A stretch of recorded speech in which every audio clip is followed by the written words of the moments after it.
this video, I'm going to be demonstrating how you can use the Waves Transx multi-plugin to add some excitement to a drum loop, which is going to help it cut through all the other instruments in the mix on this electronic dance song. I'm going to be using the Transx multi-plugin in combination with the C4 multiband compressor. Let me go ahead and play back the song so you can see and hear the plugins in action.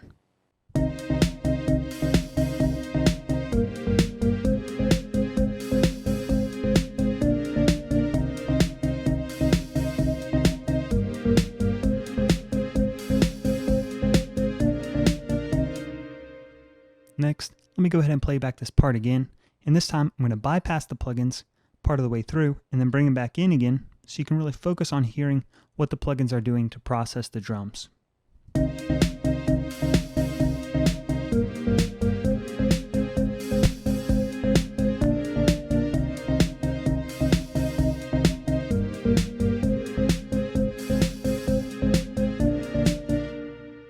So hopefully you were able to hear. When I bypass the plugins, what happens is the drums get a little bit buried in the mix and they don't really cut through. For this electronic dance track, I want to make sure the drums are really cutting through because they're carrying the groove of the song. Next, let me take you through the individual instruments so you can hear how they sound on their own. First up is the drum loop. I've got an 808 style kit with a basic 4 on the floor loop. I'm processing this loop using first the Transx multi-plugin and then followed by the C4 compressor. Here it is.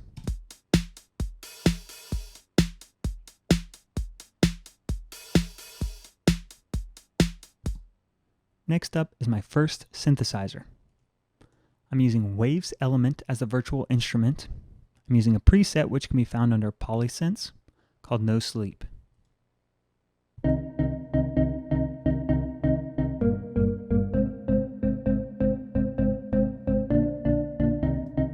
Next up is my pad. Again, I'm using Waves Element, and the preset that I'm using is called Died in Your Arms. I'm also adding a little bit of extra sidechain compression on the pad, keying it in from my kick drum just to add a little bit of the groove to go along with the pad.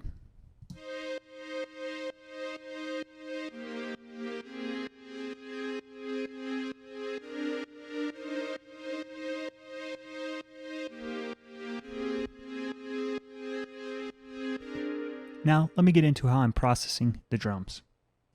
Many times when I'm working with 808 style drums, I find that on their own, they don't really cut through in the mix. They don't really punch as much as I'd like. The Transx plugin is perfect for this, primarily because the reason for using the Transx plugin is to add a little bit of extra attack or emphasize the transient of these drum hits. So you can use the Transx multi just to increase the amplitude right at the beginning of each of the drum hits, which is just going to emphasize the attack a little bit more. I'm using the multi version of the plugin because what I want to do is divide up the frequency spectrum for the entire drum loop into these individual parts and process them separately. I've chosen my frequency divisions for each of the bands so I can kind of focus each of the bands on processing the individual instruments that make up the entire drum loop. So I chose my first cutoff band between the low and the low mids to be at 100 hertz. This is going to do is most of the energy from my kick drum is below 100 hertz. So I've got this band where I can kind of adjust the level of this frequency band up and down almost as an equalizer to go along with processing the transient of the kick drum to really focus on just that part of my drum loop. Next up, with the low mids and the high mids, I set my frequency division at 1000 hertz. Setting it there, what it allows me to do is kind of process the body of the snare drum separate from the crisp or the snap of the snare drum. So then I can adjust not only the amplitude, but then again, how much of the transient that I want to process. Finally, the high band above 4000 hertz is primarily where the hi-hat lives and the energy of the hi-hat is. So then I can process that separately. Kind of what I've done here is brought up some more of the snap of the snare drum and brought the hi-hat down a little bit relative to the other instruments in the drum loop. So let me play it back and you can hear how this sounds. Just focusing on the Transx for now.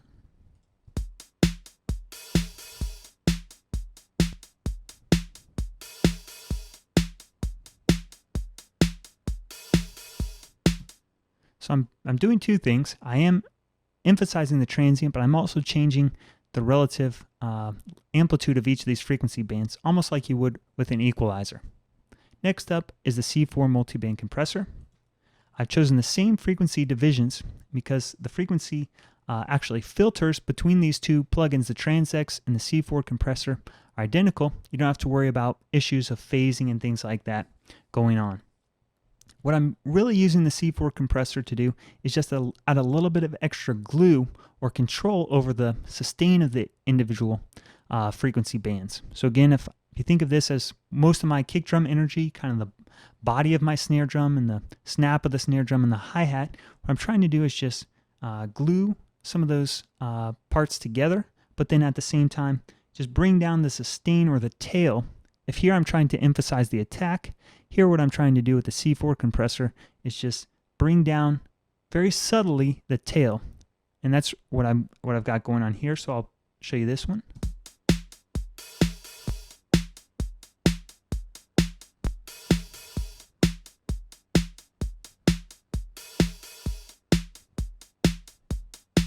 You see what I've got going on is, for each of these bands, a pretty long attack time, relatively speaking, and a pretty medium to long release time. And what that's going to do is allow, in each of these bands of compression, allow the initial transient to go through, because I'm emphasizing that with the Trans-X. Allow the initial transient to go through, but then process the rest of it, the tail of each of those hits.